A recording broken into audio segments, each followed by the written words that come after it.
My name is Dallas Shepard with the Harmonized Brain Centers, and we have 5 offices here in Colorado and also in Tennessee.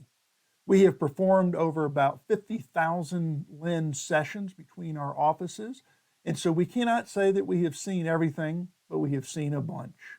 And we're passionate about using lens in our practice to be able to help our clients achieve their best brain ever. I'm just going to kind of go through and explain a little bit how we explain maps and how it makes sense to our clients.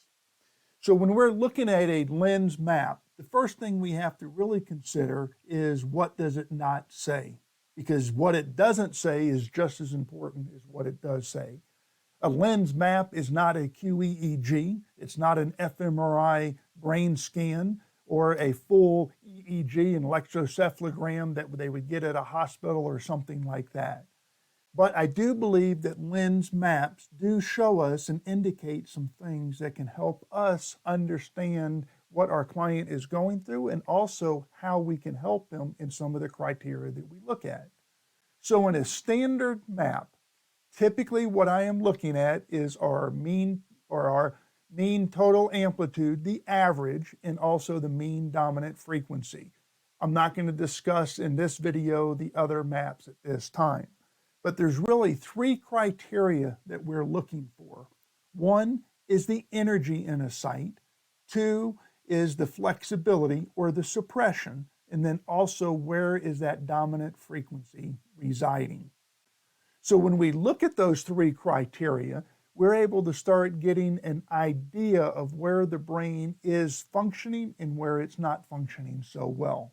So on the energy in a site, we want to see that range, which is a scale measured in microvolts for the mean total amplitude, to go from about a 5 up to a 35-40. And we want to see a slope from low to high. And ability is, or the suppression, and we want to see that is being about 35 to 70% blue to black. This blue to black or flexibility in a site is just the ability of how the brain is able to transition and process the information that it's receiving, all the input all the time. The third factor that we're looking at is the dominant frequency. The dominant frequency is vitally important because when we go down to the brain waves or where it is dominated into your delta, theta, alpha, or beta waves, that is vitally important to know, especially when we have part of the brain that's running slow and the other part of the brain that is running fast. Okay?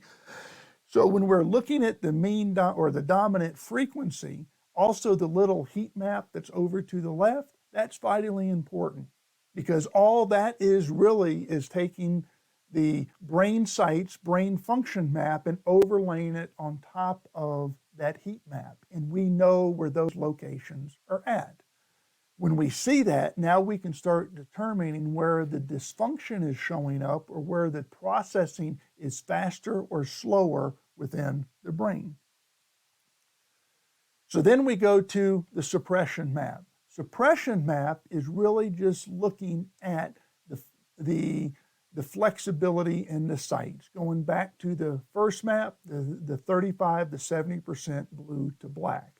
So when we look at that map or the suppression map, in essence, blue sites or blue bars or the dark blue bars are the ideal sites. Purple sites are sites that are higher than what are 0.7% of blue to black. The way I like to describe that, they're not ideal, but that's not typically where we see the dysfunction show up. Then we look at the orange sites. Orange sites are sites that are not functioning efficiently and do not have the flexibility, especially the sites that are down below the 0.1 mark. Those sites I'm really watching as we're working with clients. Now, they do typically 12 sessions with a client. On a first session, we will do all 21 sites. So we're getting data, complete head site, all mapped all at one time. Then we proceed through our sessions 2, 3, and 4. We're typically doing 7 sites at a time. And then from then on, the sessions 5 through 12. It depends on what the maps look like, what's moving or what's not moving. So the best way to give you as an example, I'll just walk through somebody I was working with here the other day.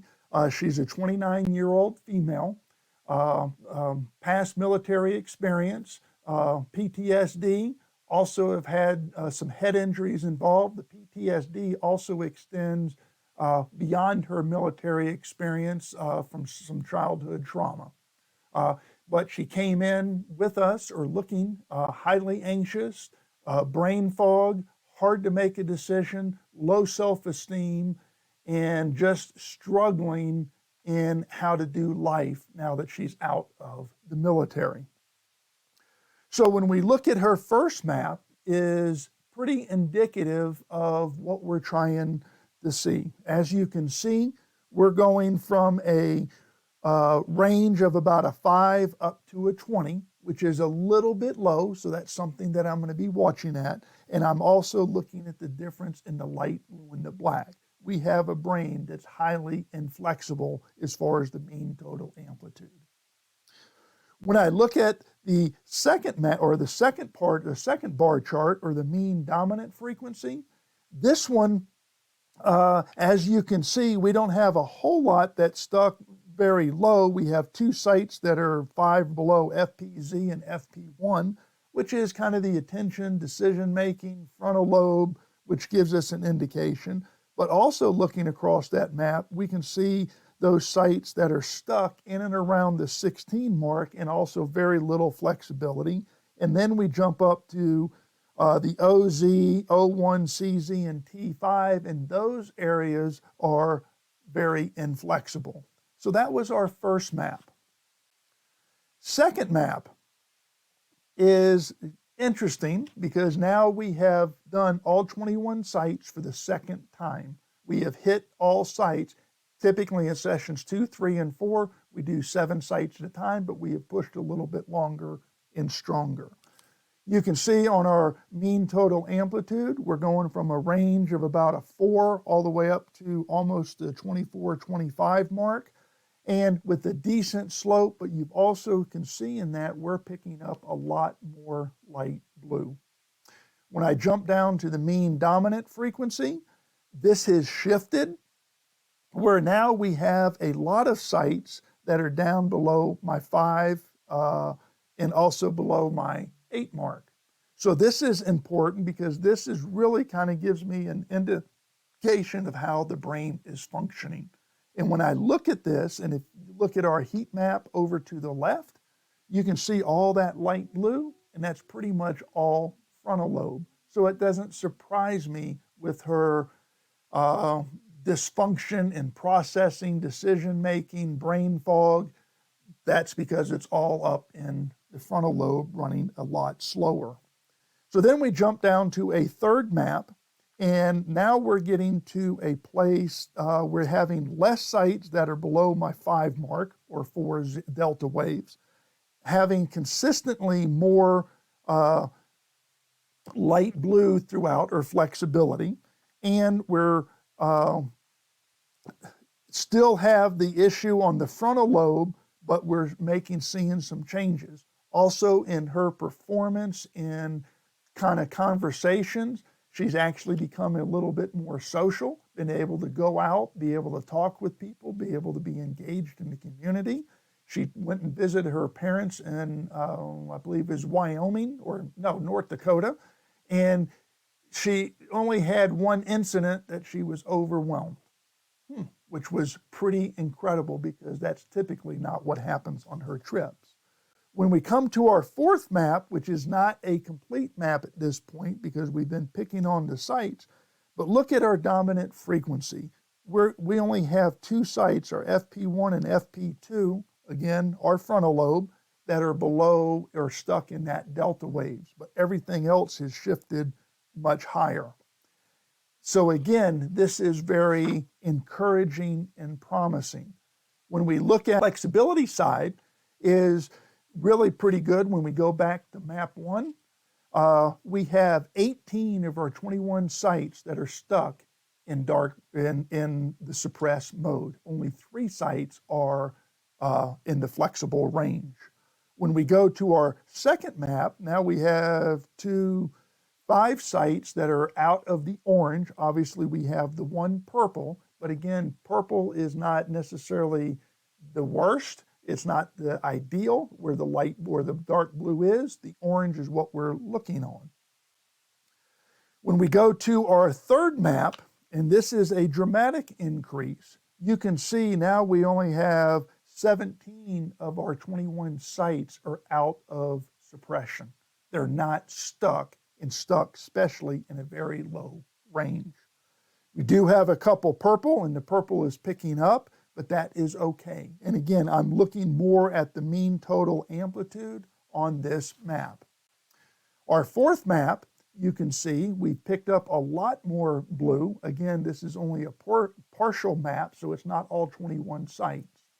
So when we're discussing this with our clients, this is really the scenario that I run through. Again, I would have to just reemphasize, we are not looking at a map, the BAQ. We're not looking at the map to explain everything that goes on in neurofeedback. However, it starts giving us an indication of how the brain is functioning. And when we have part of the brain that's functioning fast and another part that's functioning slow, that's where we're going to have dysfunction show up. So the criteria that we use, especially on the standard maps, one, on the mean total amplitude is what is the energy level. And we want to see that between a range of about a 5 to about 35 to 40 with a slope. Second criteria we look at is the suppression. We want 35 to 70% blue to black. And our third criteria, we're looking at the mean dominant frequency, and we're seeing where most of those brain waves are stuck, either into delta, theta, alpha, or beta waves. I hope this helps, and please let me know what your thoughts and ideas are on how to read a LIMS map.